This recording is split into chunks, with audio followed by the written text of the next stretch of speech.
Bonsoir et bienvenue en ce mercredi 11 mai 2022 et nous en sommes arrivés aujourd'hui à la méditation numéro 767 et plus particulièrement à la méditation numéro 481 dans le livre de l'Apocalypse, mais pas que nous méditons ensemble depuis le 1er janvier 2021.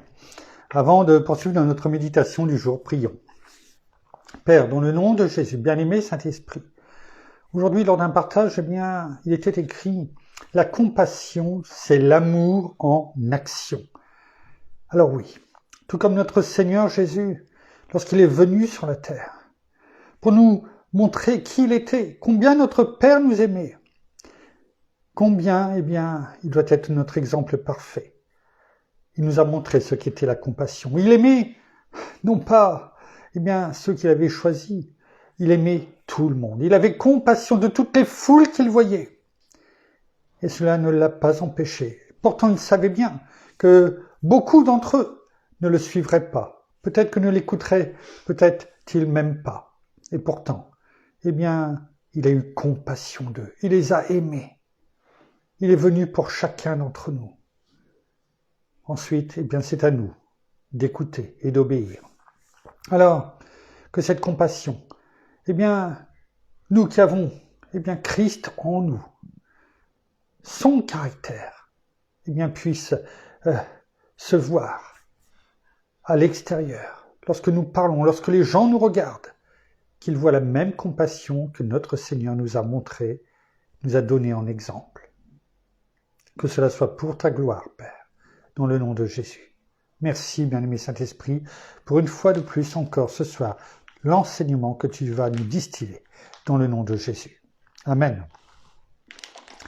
Nous poursuivons notre méditation donc dans le livre de l'Apocalypse, chapitre 4, versets 8 et 9, afin que nous puissions voir combien, ce que nous lisons, ce que nous voyons des êtres vivants doit être notre comportement déjà aujourd'hui et non pas simplement lorsque notre Seigneur viendra chercher son épouse, ce qui est le cas dans ce chapitre 4 du livre de l'Apocalypse. Alors, sachons, écoutez, c'est ce que nous faisons depuis pas mal de méditations afin de voir, le comportement que nous devons avoir et surtout de ne pas nous faire avoir simplement par les apparences trompeuses. Mais en attendant, avant de repartir dans dans la suite de la méditation, notamment de celle d'hier, nous reprenons les versets 8 et 9 du chapitre 4 du livre de l'Apocalypse. Il est écrit: les quatre êtres vivants ont chacun 6 ailes, et ils sont remplis d'yeux, d'Y-E-U-X, tout autour et au-dedans. Ils ne cessent de dire jour et nuit, c'est-à-dire qu'ils rendent gloire sans arrêt, sans repos. Ils ne cessent de dire jour et nuit, Saint, Saint, Saint, et le Seigneur Dieu, le Tout-Puissant, qui était, qui est et qui vient. C'est là où on voit que nous sommes bien, lorsque l'Église, l'avènement de notre Seigneur a eu lieu. Aujourd'hui, on dirait qui est, qui était et qui vient, comme il est écrit dans le chapitre 1er du livre de l'Apocalypse. Il est bon de le rappeler, de le redire. Donc, nous ne devons pas simplement attendre, demain, nous devons déjà faire les choses aujourd'hui. Et quand les êtres vivants rendront gloire, honneur et action de grâce à celui qui est assis sur le trône, à celui qui vit au siècle des siècles. Alors, nous étions, et nous allons continuer ce que nous voyons hier, dans Genèse, avec le comportement d'Abraham lorsque, il était avec Lot. Ce verbe hébreu, ayin, concernant la source, les yeux. Nous l'avons vu, hier et les autres jours, et c'est important de voir cela, parce que on a pu voir le comportement simplement, entre, l'apparence, ce que l'on voit, le visible, et qui peut être un mirage finalement, même si c'est bien la réalité, un mirage dans notre vie, au quotidien quelquefois, un mirage temporaire, et on le prend, quelquefois on tombe dans le panneau, plutôt, que de recevoir donc le miracle, en tout cas oui, le miracle, excusez-moi, le miracle permanent. Parce que c'est celui-ci que notre Père veut pour nous. Et quelquefois, nous sommes mis à l'épreuve, eh bien, comme le peuple d'Israël, on le voit, il l'a mis à l'épreuve, et c'est ce que nous voyons bien souvent au travers de l'Ancien Testament, non pas pour nous faire tomber dans le panneau, mais pour voir si nous obéissons. Et on a pu voir hier avec Lot, eh bien, Abraham aurait eu le droit de choisir en premier, comment dirais-je, son secteur, son territoire. Il a laissé son neveu Lot le choisir. Et Lot, eh bien, il est écrit, il a levé les yeux. Il a vu les beautés, etc. Et il a choisi, eh bien, le secteur où il y avait Sodome et Gomorrhe. Alors que, eh bien, l'Éternel a dit ensuite à Abraham, parce que c'était pas encore Abraham, il a dit à Abraham, eh bien, lève les yeux. D'un côté, la chair quelque part, même pas quelque part, la chair, l'homme, l'être humain, dans toute sa splendeur, eh bien, a levé les yeux et a regardé ce qu'il pouvait prendre pour satisfaire sa chair, alors qu'Abraham, eh bien, il a attendu. Il a attendu que l'Éternel, eh bien, pourvoie lui-même à Abraham, à lui-même, et en lui disant, eh bien, lève les yeux et regarde ce que je vais te donner. Alors peut-être que c'était moins beau d'apparence, et pourtant, eh bien, c'était la terre promise qu'il donnait à Abraham et à toute sa descendance, cette descendance dont nous faisons partie, nous le rappelons, comme il est écrit dans Galates 3, 29, et si vous êtes à Christ, alors vous êtes la descendance d'Abraham, héritier selon la promesse. Et nous continuons, eh bien, comment dirais-je, en regardant et en poursuivant avec Abraham, et nous passons aujourd'hui au chapitre 19 du livre de la Genèse, au verset 14. Et là, nous sommes, eh bien, pour situer, Lot est arrivé, hein, il a commencé sa vie, il a fait sa vie avec son épouse, ses enfants, eh bien, à Sodome. Et il est arrivé le moment de la destruction de Sodome et Gomorrhe, parce que cela était devenu, eh bien, tellement de péché, une ignominie aux yeux de l'Éternel. Et Genèse, chapitre 19, verset 14. Lorsque Lot, eh bien, averti par les anges, eh bien, que Dieu a envoyé, eh bien, vient avertir, vient parler à ses gendres, et donc, en l'occurrence aussi, eh bien, pour ses filles, hein, parce que ce sont ses gendres, pour leur dire, ben, venez, il faut partir, parce que, eh bien, Sodome et Gomorrhe vont être détruits. Et verset 14, il est écrit, Lot sortit pour parler à ses gendres qui avaient épousé ses filles. Donc on peut comprendre, eh bien, qu'il veut sauver ses gendres, mais aussi ses filles, c'est normal, c'est humain. Et il leur dit, levez-vous, voyez, toujours action, levez-vous, sortez de ce lieu, car l'Éternel va détruire la ville. En peu de mots, il dit la situation. Mais aux yeux de ses gendres, de nouveau, Aïn, aux yeux de ses gendres, il parut plaisanter. Voyez, eh bien, tout comme le peuple d'Israël à Élim, eh bien, finalement, eh bien, ils ne voient que les apparences. Ils n'écoutent pas. Ils ne veulent pas, eh bien, entendre et voir ce qui va se passer. Ils n'écoutent pas. Regardons, eh bien, un peu plus loin, au verset 17. Là, les anges, eh bien, les prennent Abraham, prennent Lot, prennent son épouse, et sûrement les deux filles qui restaient, eh bien, avec eux, les deux dernières. Il est écrit au verset 17, après les avoir fait sortir dans les environs, l'un d'eux, des anges, dit, échappe-toi pour ta vie. Écoutons bien. Ne regarde pas derrière toi et ne t'arrête pas dans toute la plaine. Échappe-toi vers la montagne de peur que tu ne succombes. Et passons maintenant au verset 24 à 26 pour voir, eh bien, par rapport à cela, ce qui s'est passé. Donc ils sont sortis. Il s'échappe vers la montagne, même si, eh bien, l'autre va dire, ben non, moi je veux pas aller vers la montagne, mais il y a une petite ville, d'où le nom de la ville, petite ville, Tsoar.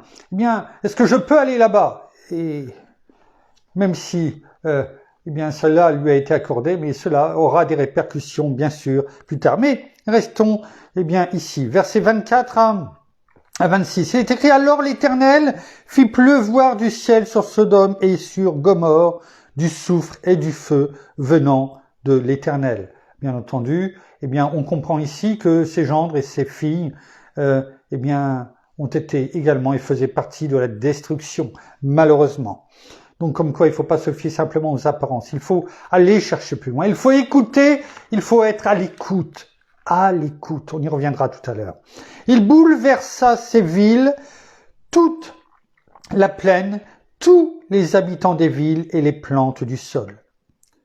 La femme de Lot regarda en arrière, alors qu'on a pu voir au verset, eh bien, 17 que il lui avait été bien fait mention de surtout de ne pas regarder en arrière. Alors bien sûr là, c'est pas le moyen pour source, mais c'est des yeux, hein, d'où de ce que veut dire aïn, hein, les yeux. Et les yeux, eh bien souvent, quand on voit quelque chose ou quand on veut regarder au passé, on l'a pris, hein, oublie le passé. C'est ce que voulait encore une fois de dire eh bien notre Père au travers eh bien de sa parole. Oublie le passé. Moi, je vais te donner autre chose. Regarde en avant. Ne regarde pas sur ce que je vais détruire. Si je le détruis, c'est que sûrement, eh bien, ça ne doit pas être bon. Alors, oublie-le. Ne regarde pas. Il y a un ordre. Il y a un ordre qui a été donné.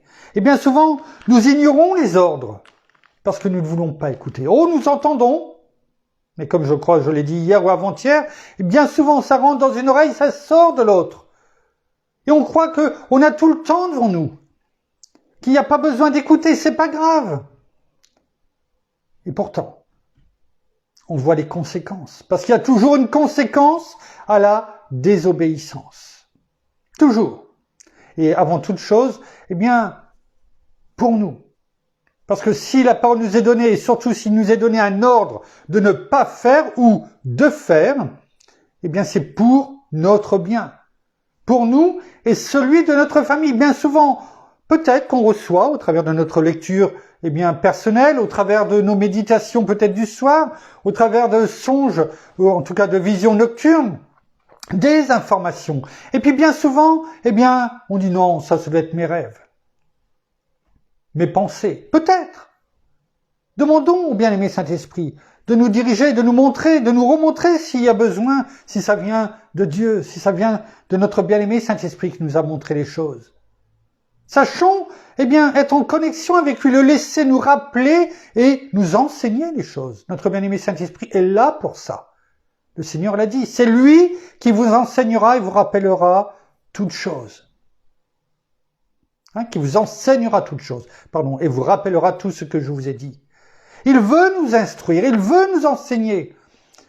Et puis bien souvent, eh bien, on dit non, ça doit pas être, ou une vision, hein, tout simplement dans la journée. C'est nos pensées, peut-être.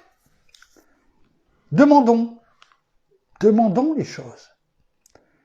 Parce que bien souvent, eh bien, l'ennemi veut nous faire croire, ou nos pensées en tout cas, le siège de la bataille, le terrain de la bataille, veut nous faire croire, eh bien, que ça n'a pas d'importance, qu'il ne faut même pas en parler, parce que comment, qu'est-ce que vont penser les autres?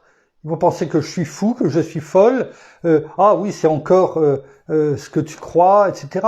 Je dis ça. Mais souvent, c'est aussi la peur, eh bien, qui fait que on n'en parle pas, alors que cela peut avoir des répercussions tellement importantes. On ne sait pas si quand les anges ont dit à Lot qu'il fallait pas se retourner. Est-ce qu'il y avait, eh bien, son épouse? Est-ce qu'il y avait les filles? Je pense que oui. Ou est-ce que c'est simplement à Lot que ça a été dit et puis qu'il a passé le message? En tout cas, il n'est pas dit que la femme de Lot, eh bien, n'était pas au courant. Et moi, je sais qu'elle était au courant. Mais ses yeux, ses pensées. Même si sur le fond, on peut comprendre qu'elle devait savoir que ses gendres et ses filles surtout, eh bien, étaient là-bas. Mais il y avait un ordre. Il y avait un ordre et il fallait le respecter. Il est dit, la femme de Lot regarda en arrière et devint une statue de sel. Voilà ce qui s'est passé ici. Allons un peu plus loin, en Genèse, dans le livre de la Genèse, toujours avec Abraham, et nous en sommes au chapitre 22. Chapitre 22, voyons les versets 1 à 4. Et là, pour la situation, c'est le sacrifice d'Isaac. Abraham a tellement attendu ce qui lui avait été annoncé. Tellement attendu, eh bien, le fils de la promesse. Tellement attendu. 25 ans. 25 ans, et il a eu, eh bien, cette joie indescriptible, bien que la promesse de Dieu, eh bien, se réalise. Même si tout était fait pour, finalement, visuellement, eh bien, ne pas le croire. Ce que devait déjà, notamment, bien son épouse, Sarah, hein, on le voit, on va pas tout lire, et sûrement tous ceux qui sont autour, bien entendu. Mais Dieu, quand il fait une promesse, il la tient. Toujours. Qu'importe ce que l'on voit, qu'importe la source, qu'importe Ayin, eh bien, elle se réalise. Et pourtant, eh bien, il s'est passé pas mal de choses entre les deux, avec Agar, où, eh bien, ils sont tombés. Et notamment, eh bien, aussi bien Abraham que Sarah, en tout cas Sarah qui a fait tomber Abraham, parce que ses yeux, Ayin, eh bien, la source, eh bien, l'a fait, était trompeuse. Et là, eh bien, versets 1 à 4 de ce chapitre 22 du livre de la Genèse. Il est écrit, après ces événements, Dieu mit Abraham à l'épreuve. Et quand j'ai lu cela, je me suis dit, tiens, ça nous rappelle, eh bien, 400, un peu plus de 400 ans plus tard, eh bien, ce qu'il a fait une nouvelle fois avec le peuple d'Israël. Hein? Et c'est là qu'il le mit à l'épreuve. Et ensuite, c'était Exode 15, verset 26, qu'on a pris bien régulièrement et que maintenant vous connaissez par cœur. Qu'a répondu Abraham? Est-ce que le peuple a répondu, nous sommes là, nous t'écoutons, Éternel, nous sommes à ton écoute, nous sommes là, nous t'entendons? Non. Et pourtant, Abraham, là, eh bien, il est écrit, Dieu mit Abraham à l'épreuve et lui dit, Abraham. Et que fit Abraham? Il répondit, me voici. Vous voyez déjà tout de suite la différence entre Abraham, où tout n'a pas été parfait, et le peuple d'Israël qui venait de vivre tous ces miracles. Vous voyez quand même la différence entre les deux. Et le peuple d'Israël était au courant de tout cela. Hein. Abraham, lui, n'avait pas de recul, alors que le peuple d'Israël connaissait tout cela. Tout ce qui s'était passé, eh bien, avec Abraham. Dieu dit, prends donc ton fils, ton unique. Vous voyez, la parole nous insiste bien sur le fait, voilà, ton unique, celui de la promesse. Hein? Pas Ismaël, ton unique, celui-là. Ton unique, celui que tu aimes. Isaac, on pourrait dire presque, si ce n'était pas la parole, eh bien on pourrait dire, mais c'est, comment dirais-je, je cherche le mot, mais oui, voilà, mon épouse me dit le mot vicieux. Oui, c'est un peu ça là. Vicieux, parce que on voit là, on pourrait dire, eh bien, c'est un tyran, quoi. Je veux dire, il insiste sur le fait que c'est bien lui. Tu te trompes pas, c'est lui, celui que tu as attendu, le seul, celui que tu aimes par-dessus tout. Oui. Va-t'en dans le pays de Moria et là, offre-le en holocauste sur l'une des montagnes que je t'indiquerai. Verset 3. Abraham se leva, il a obéi, il sait. Ça doit être un déchirement. Et pourtant, il obéit. Abraham se leva de bon matin, sella son âne et prit avec lui ses 2 jeunes serviteurs et son fils Isaac. Il fendit du bois pour l'holocauste et partit pour se rendre à l'endroit que Dieu lui avait indiqué.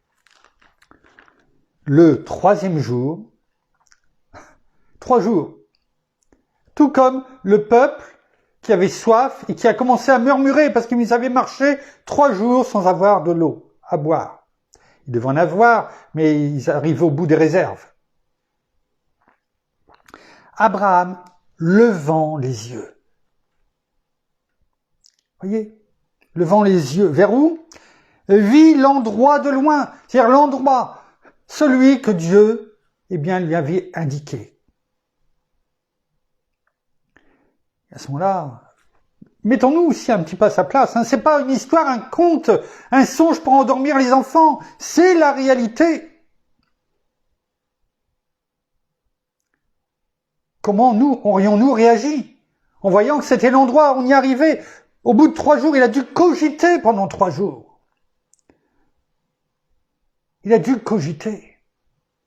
Mon fils, le voir, ça devait être un déchirement. Et pourtant, il avançait toujours vers l'endroit que Dieu lui avait indiqué. Et là, il leva les yeux. Aïn. Et il vit l'endroit.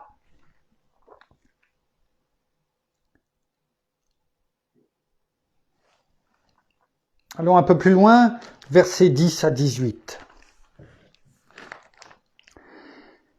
Il prit bien sûr son fils, il a dit aux serviteurs de rester là, il prit bien sûr tout ce qu'il fallait pour l'holocauste, et il continua à avancer. Il monta vers l'endroit où il fallait aller.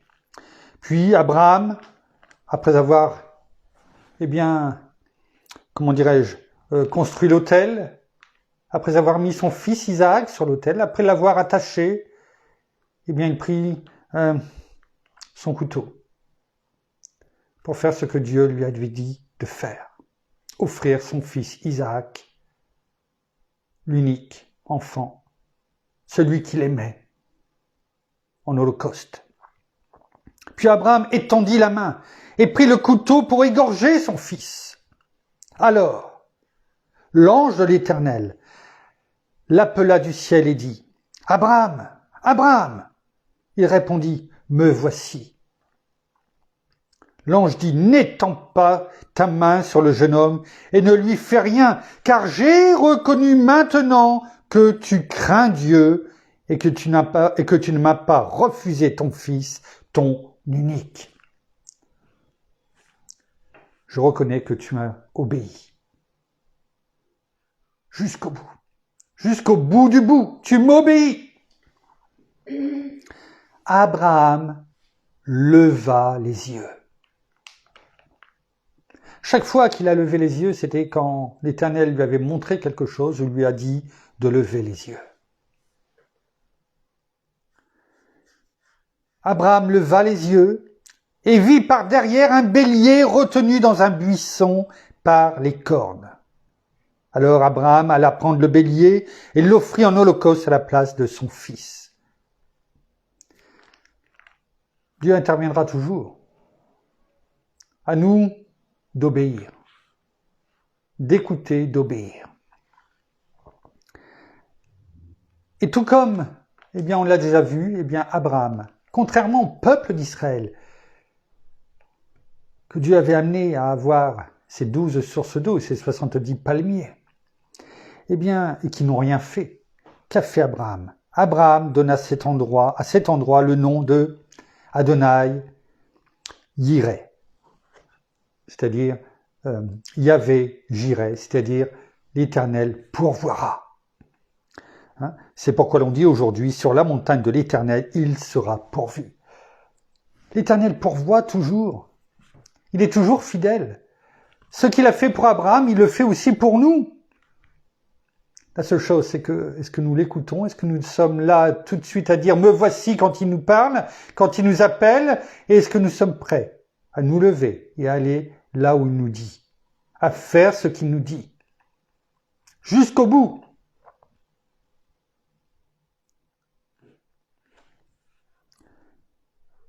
L'ange de l'Éternel appela Abraham une seconde fois du ciel et dit, « Je le jure, par moi-même, oracle de l'Éternel, écoutons bien quand même,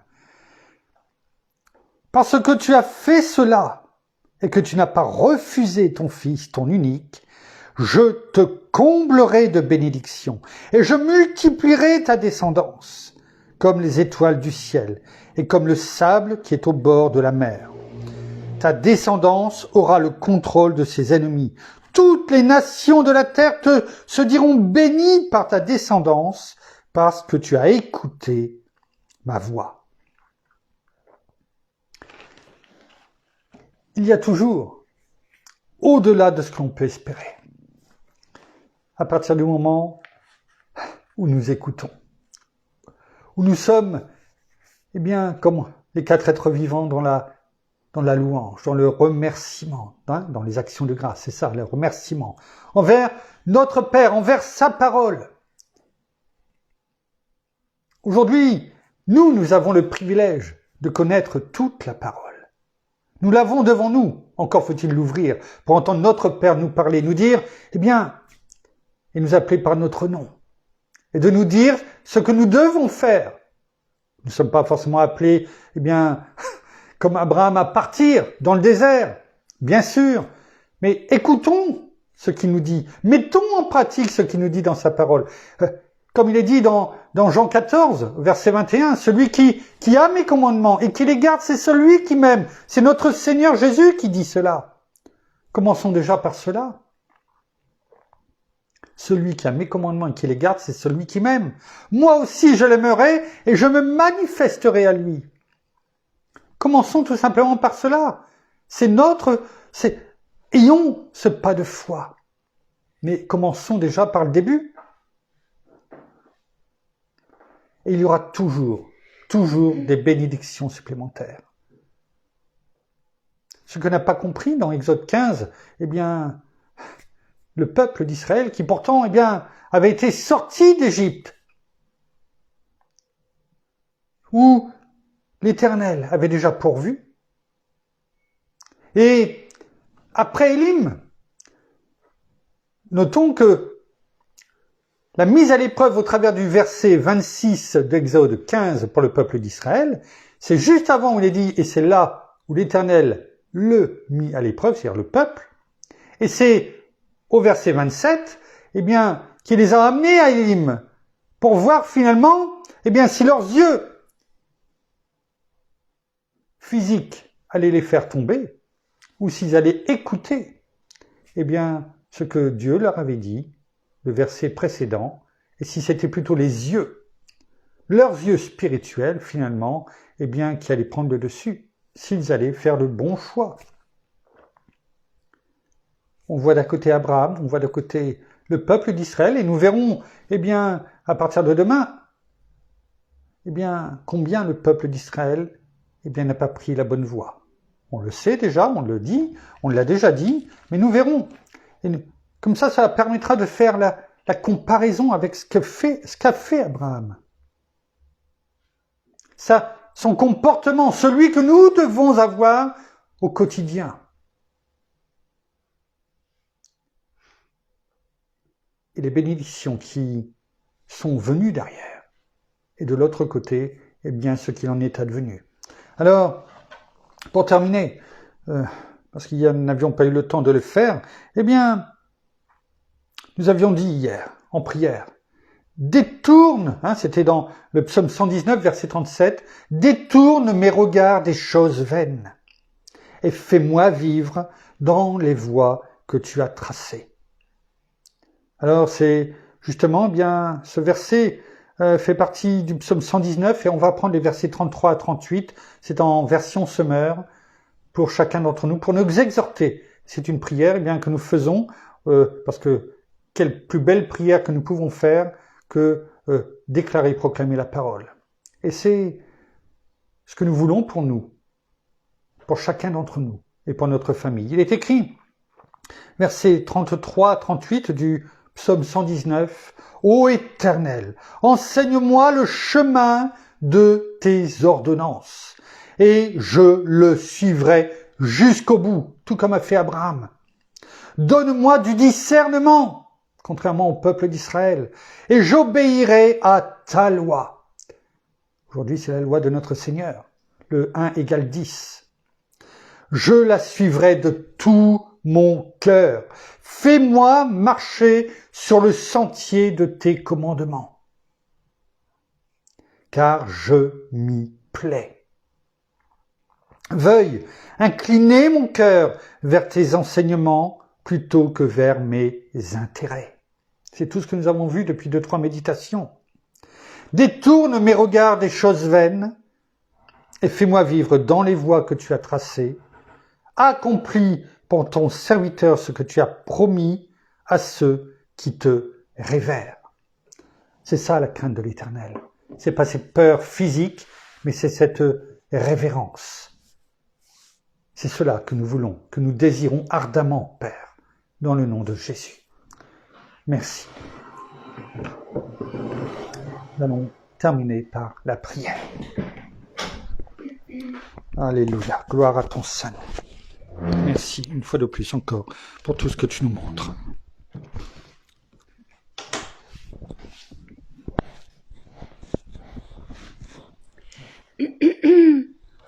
Seigneur, merci encore ce soir pour tout ce que tu nous as montré à travers la parole. Merci encore pour tout ce que tu nous révèles à chacun d'entre nous, que nous gardions non seulement cette parole, mais tout ce que tu nous montres, tout ce que tu peux nous dire et tout ce que tu peux nous enseigner jour après jour, non seulement dans notre cœur, mais aussi dans notre bouche, mais aussi également dans notre esprit. Continuons toujours d'avancer dans ce chemin droit et d'intégrité, dans ce chemin que tu as tracé pour chacun d'entre nous. Oui, pour chacun d'entre nous, tu as prévu quelque chose, tu as prévu une destinée. Continuons de marcher dans cette voie que tu as tracée. Alors, la voie d'un tel ou un tel ne sera pas la même pour chacun, parce que nous sommes uniques à tes yeux, même si nous nous ressemblons tous, même si nous sommes tous humains, mais nous sommes tous, c'est vrai, tes enfants, mais nous sommes uniques à tes yeux. Alors tu prévois telle ou telle chose pour l'un et d'autres choses pour l'autre. Alors continuons toujours de marcher dans ce chemin qui est la vérité, dans l'intégrité. Surtout, ayons ce discernement, et si nous ne l'avons pas, nous te le demandons, Père, afin de pouvoir continuer à discerner les choses du vrai, du faux, de tout ce qui nous est montré, de tout ce que nous entendons, afin non seulement de faire la part des choses, mais de pouvoir reconnaître ta voix. Alléluia. Et ce que tu veux pour chacun. Alors soyez tous abondamment bénis, frères et sœurs, dans le nom de notre Seigneur Jésus-Christ. Amen. Amen. Merci. Voilà, ainsi s'achève la méditation de ce soir. Nous vous bénissons abondamment de toutes les bénédictions spirituelles dans les lieux célestes en Christ. Nous saluons nos amis au Québec, au Canada, en francophonie, en France et tout autour de chez nous. Et nous vous souhaitons à toutes et à tous une excellente fin de journée pour certains, de soirée pour d'autres. En tout cas, à toutes et à tous une excellente nuit de repos, dans la paix de notre Seigneur Jésus. Et nous vous donnons rendez-vous, demain, pour la suite de nos méditations dans le livre de l'Apocalypse et cette grande aventure, bien sûr, dans l'entièreté de la parole, afin que nous soyons fortifiés au quotidien. Donc, nous vous donnons rendez-vous, demain. En attendant, de se retrouver, soyez abondamment bénis. À demain. Au revoir.